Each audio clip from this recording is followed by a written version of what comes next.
Olá, como vai você? Eu,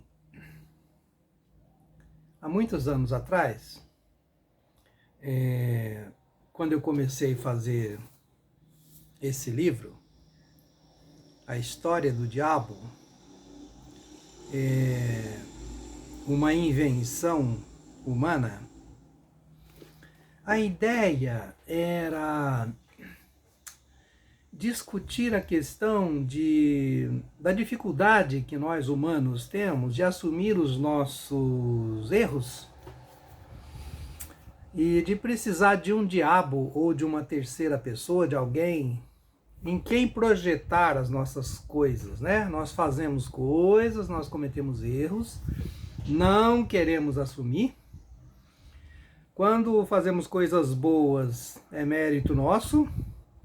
Quando fazemos coisas erradas e ruins, é culpa dos outros, né?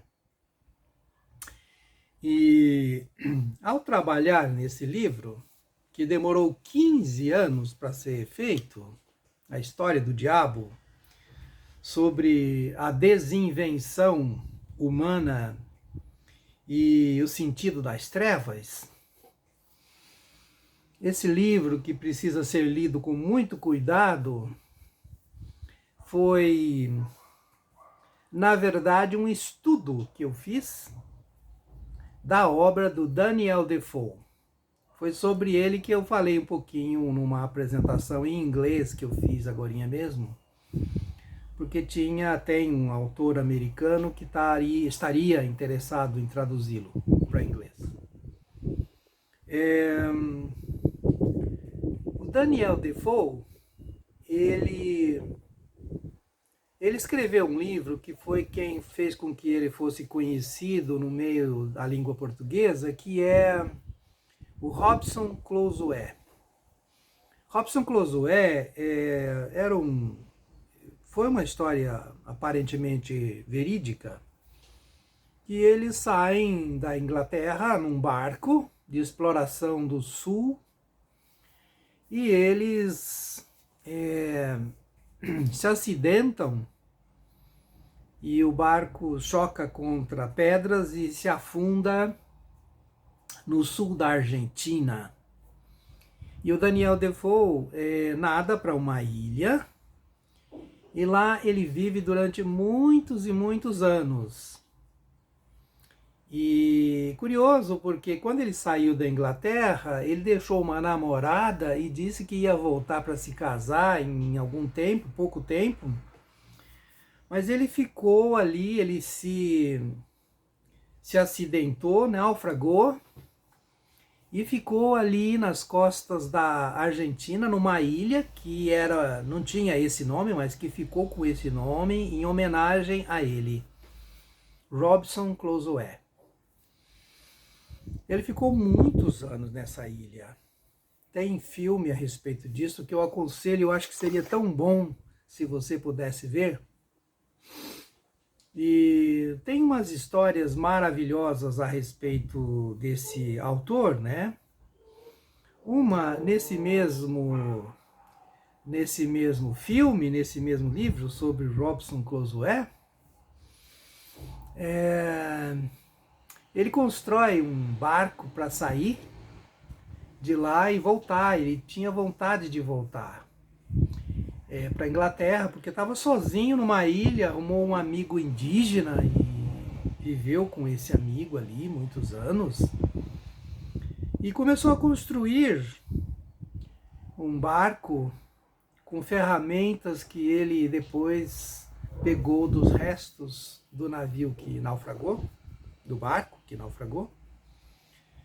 E quando o navio estava quase pronto, ele se dá conta de que o navio, quer dizer, o barco, né, o grande barco, para sair da ilha, que esse barco estava muito longe do mar, muito longe da praia. Às vezes a gente constrói soluções para a nossa vida, mas nos esquecemos, por exemplo, como ele se esqueceu, né, de que ele estava muito longe da praia. Então, o que adiantou a construção daquele barco. Quando você for construir as coisas na sua vida, precisa saber se é ali mesmo onde é o momento, o porquê, o sentido dessa construção, né? Depois de muitos anos, por acaso, passou um outro barco ali, cerca de 30 anos depois, e ele volta para a Inglaterra e finalmente se casa com a noiva que ele tinha deixado, que estava lá, aguardando por ele. Mas o interessante que eu queria analisar e que eu falei lá nessa apresentação inglesa é sobre uma frase do Daniel Defoe, que é assim: An everybody business is a nobody business. Um negócio muito bom para todos é um negócio ruim para todo mundo. E tem implicações muito importantes do ponto de vista da filosofia nesta frase. Na verdade, um texto de 2 páginas onde ele diz que um negócio que é bom para todo mundo é um negócio ruim. Porque se é um negócio que todo mundo tem, imagine se tiver 200 bares vendendo coxinha e pastel no mesmo lugar. Com certeza o lucro de todo mundo é muito pequeno. E se tiver 1, 2, 3 vendendo coxinha e pastel e só os 2, 3 ali, o negócio é melhor para todos. Ele está falando aí de uma coisa interessante, que é o fato desse imperialismo, né, dessa necessidade, dessa contradição do mundo business, do mundo dos negócios, da concorrência e da competição, da moda, né? Que quando existe um negócio que todo mundo acha que vai ser lucrativo, maravilhoso, se tornam, como aconteceu lá nos Estados Unidos, no mercado imobiliário, em alguns lugares do mundo, as chamadas bolhas, né? Existia muito imóvel, muita coisa, e então as coisas ficaram todas elas encalhadas, porque não tinha comprador, evidentemente. Everybody business is a nobody business. Um negócio que todo mundo acha maravilhoso e todo mundo embarca nele, no fim das contas é uma barca furada, que não serve para muita coisa, né? Que você não precisa e não deve embarcar nas modas, nos modismos, né? Na sua criatividade, nas suas coisas. E é uma crítica também à competitividade, à competição que existe no nosso mundo atual, no nosso mundo contemporâneo. Então, assim, a História do Diabo foi um livro que demorou mais de 15 anos para ser feito. Ele começa com uma verificação e um estudo de uma obra do Daniel Defoe, que foi publicado em 1727. Ele morreu em 1735, portanto, alguns anos antes da morte dele, ele escreveu esse livro, cujo nome era The History of the Devil, The Political History of the Devil, a história política do demônio. Mas ele falava de um demônio próprio da época, e o que eu fiz foi uma tradução que demorou mais de 10 anos para ser feita, e quando eu terminei de fazer, esse livro surgiu em língua portuguesa em Portugal, e eu falei, pronto, ferrou, né? Mas aí, o que eu queria fazer? Normalmente, num livro como esse, que é um livro de época, Idade Média, tem muita coisa da época que não tinha sentido mais para nós. Então, o que eu fiz? Peguei a essência, a ideia básica e fiz uma adaptação para os nossos dias atuais, uma adaptação com um paradigma novo, né? Naquela época falava-se de um diabo mesmo, né? Tinha muitas obras publicadas sobre a questão do diabo, do demônio. E o que eu fiz foi a questão do diabo como uma invenção nossa, a pessoa ruim como sendo alguém que é alvo de projeção de cada um de nós.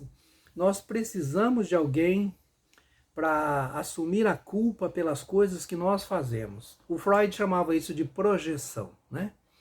Então nós projetamos numa pessoa os nossos erros, ou então dizemos assim, não fui eu, não, acho que eu devia estar possuído. Não, isso não existe, né? Foi eu, foi você, fomos nós que cometemos aquele erro. Mas eu acho que esse livro, ele é um livro muito, muito importante, tanto The Political History of the Devil, como a história política do diabo, o diabo inventado pelo homem, não é? Que foi o que eu fiz. E a reflexão dele sobre o fato de um negócio, de uma oportunidade, que todo mundo vai em busca dessa oportunidade e utiliza essa oportunidade, ela deixa de ser uma grande oportunidade para todos. Meu nome é José Carlos Vitor Gomes, eu sou psicoterapeuta, tenho trabalhado ao longo desses 43 anos, estou com um trabalho de constelação familiar aqui em Viçosa e também faço psicoterapia online. Estou com a vinda do professor Richard Hill de Sydney, Austrália, para realizarmos um trabalho que começou em 2018, antes da pandemia, sobre Mirroring Hands, que é o uso das mãos e dos gestos em hipnose e em psicoterapia. Esse vai ser realizado em São Paulo em julho do ano que vem. Eu gostaria que vocês me ajudassem a divulgar, porque da última vez foi um sucesso. Sem divulgação nenhuma, tivemos 60 pessoas participando e eu gostaria muito que você me ajudasse nisso. Muito obrigado!